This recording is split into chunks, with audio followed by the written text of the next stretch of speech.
Ahora hemos hecho check-in. Yo no sé por qué todas las luces están apagadas. Aquí te ponen la cosa mayormente en inglés y japonés, pero hay señal de chamorro, departures, salida, que son hinano, por ejemplo.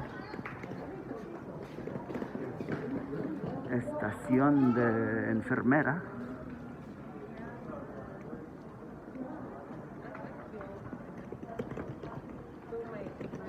Aquí había una fuente de agua.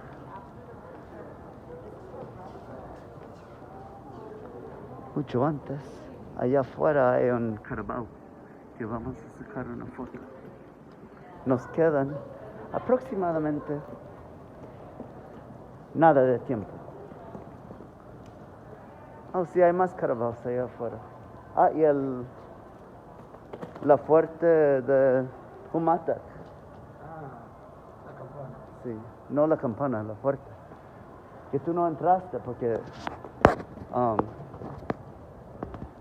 comenzaba a llover. Aquí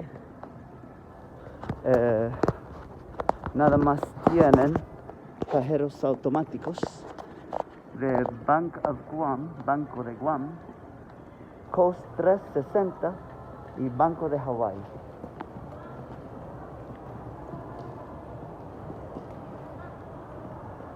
Aquí hay unas formas de piedra de late con unas banderas de países asiáticos, que aquí vienen mayormente asiáticos.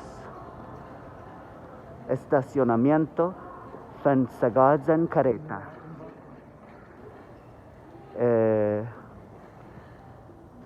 Rental car Atkelon Careta. Asoda Zan Ifinato.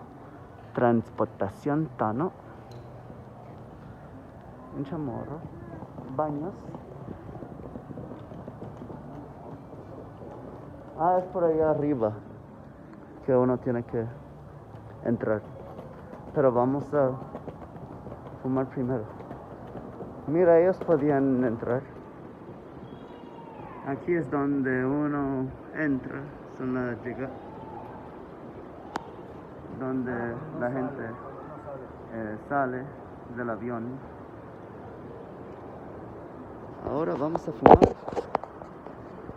Korean Air, que para mí es la aerolínea mejor del mundo, que la última vez me puso en primera clase.